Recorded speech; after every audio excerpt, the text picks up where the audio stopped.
It all started on a Saturday a couple of months ago. I was in my recliner, making the most of my day off with a nice afternoon nap. The shitty Netflix movie I had put on quickly lulled me into a light slumber, and I was dozing peacefully when I was startled by the ring of the doorbell. I sat up and glanced at my phone, then wondered who in the world it could be. I wasn't expecting any visitors, and my daughter Abby was upstairs playing in her room. I didn't really live in the sticks, but I also didn't not live in the sticks. Getting visitors wasn't unheard of, but it definitely wasn't the norm. Rising out of the recliner, the doorbell rang again as I gave my arms a good long stretch. "Be right there," I shouted, before heading to the front foyer. I opened the front door to find a young man staring back at me with a big cheesy grin. He was probably just over 20, skinny and gangly in appearance, with a face full of freckles to match his short red hair.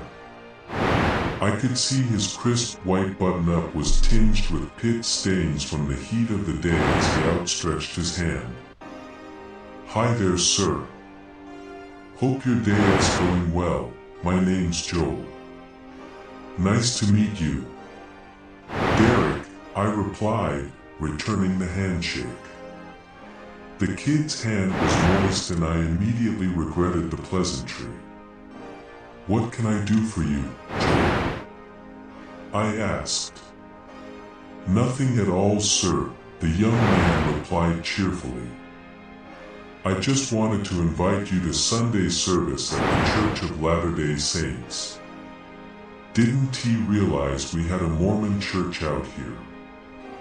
I said with genuine surprise. I had lived in the town for pretty much my whole life and had never seen one or gotten a visit like this before. "Sure do," Joel responded chipperly, reaching into the satchel at his side and handing me a flyer. "Our address is right there on the back. We'd love to have you and your family join us." "Appreciate it, Joel. We'll give it some thought," I replied, trying to be polite. Can't say religion was really my thing, but I had grown up going to church on occasion with my grandma. I'm sure this kid's heart was in the right place, plus he walked all the way down my gravel road in the heat. "You do that, sir. Have a nice day." And with that he was off. I couldn't help but laugh to myself, as he jogged away with his satchel bouncing at his side. Sure was a peppy fella, I had to give him that. I watched him down the drive for a moment and then returned to my nap. 2 weeks later, Joel was back. This time I was out mowing the lawn when I saw the energetic young man crest the hill of my driveway. I did a couple more passes on the mower as he made his way down, then pulled alongside him as he approached the house. "Good to see you again, Derek," he yelled as I powered down the mower.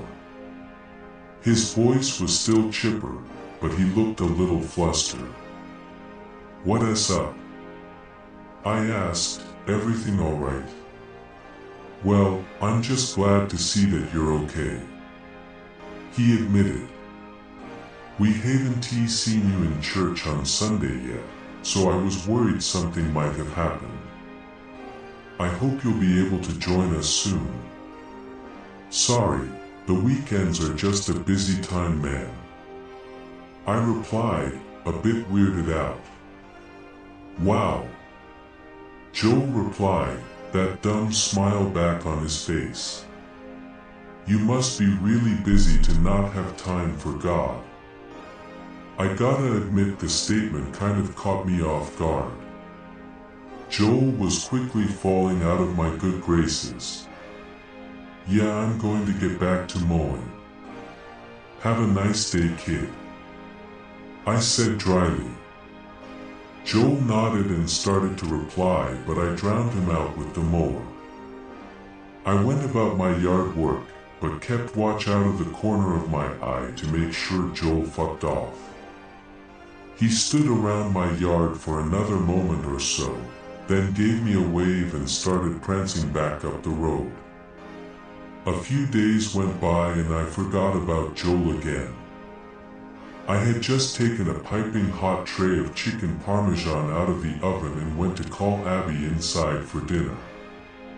I had opened the front door and was just about to yell her name when I heard voices coming from the side of the yard. I walked around to find Joel chatting away at Abby as she swung on her playset. "Wow, look how high you're going," he cheered as she kicked her legs. "Evening, Joel," I said in a deadpan tone as I approached. Abby jumped from her swing at my arrival and ran over and hugged my leg. "Hi, Daddy," she squealed. Mr. Joel was watching how high I could swing. "That's nice, sweetie, but what has Daddy told you about talking to strangers?" I said calmly, ruffling her hair. Abby looked at me confused. "But Mr. Joel said he is your friend."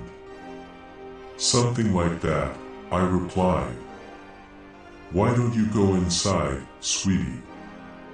Dinner's ready. I made us chicken parmesan." "Yum," she yelled excitedly before heading towards the house. Once Abby was out of earshot, I turned back to face Joel. "Really great daughter you got there, Derek. We've got a great kid pro." "Shut the fuck up, Joel," I interrupted. "Do you really think that is okay? You're a grown-ass man. You can't just walk into someone else's yard unannounced and start talking to a 7-year-old. "I'm sorry, Derek, you just didn't seem convinced at my last visit, so I thought." "I'm not going to be convinced, Joel. Are you new at this? I went to church as a kid. I know how this works. You show up, you give me your sales pitch, then you leave me the fuck alone. I'm sure that your heart is in the right place, but this is too much. You need to go home, and if you come back here again, I'm going to have to call the police." Joel gave me a look like a kicked puppy dog inside. "Okay, Derek, I get it." As he turned to leave, I heard him mumble under his breath, "It's a shame about Abby. What was that?"